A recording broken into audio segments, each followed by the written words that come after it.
Welcome back, everyone. We have some special guests here in the studio today. We want to tell you about a new hall which will be opening, Archaeology Now, behind this project here. And we're talking about 5,000-year-old history, and they're inviting the public to join in on the celebration here. Joining me today, we have Becky Lau with Archaeology Now and Amr Al-Nahas with the Arab American Educational Foundation. Thank you both for joining us here this morning. First of all, we want you to talk to us about this building, about this structure, what it is, what it symbolizes.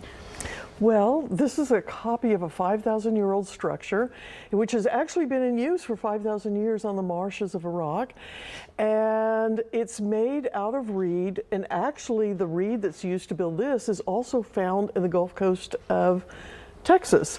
And so people that lived on the marshes now also live in Houston, and we decided to build a copy of that to tell their story. So fascinating. And we were talking about this a little bit, just the time that's put into the construction of this. Yeah, so normally in Iraq what they do is they gather the reed over there and they build it over there.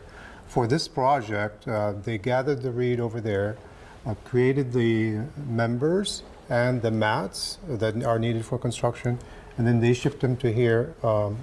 We shipped them to here on a container, and erected them here here at the Rice University campus. It's a fascinating method of construction. As you can see from the pictures, there's these columns, and there's several of these columns that are broad at the bottom, thinner at the top. But to create the arches, is they drilled, we drilled the holes in there, and we put those columns in there, and then we brought them together and tied them together to create the arches. Very intricate work you can see there. It's just fascinating to see the teams working together. And it's a Mudhif, is that correct? It's a Mudhif, which means a guest house, but it's used for many other things as well. Sure. Yeah, and tell us, what will it be used for in the future?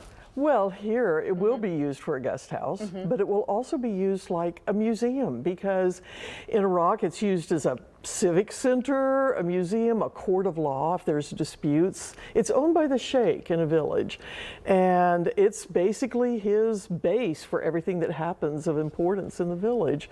And so here we'll be doing concerts in front of it for people to come and hear music. We're doing a culinary event. We're recreating a 5,000-year-old meal.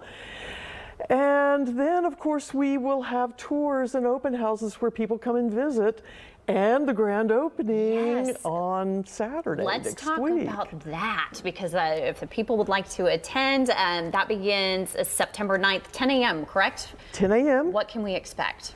Well, you will see all of the people that helped to support it, helped to bring it about. There will be dancing, there'll be traditional music, traditional food, things for families to do with their kids. There's a photo booth with clothing that kids can try on. And of course, there's tours of the Mudhif. You'll get to see it furnished. You'll get to see it set up exactly the way it would be set up in Iraq, in the marshes.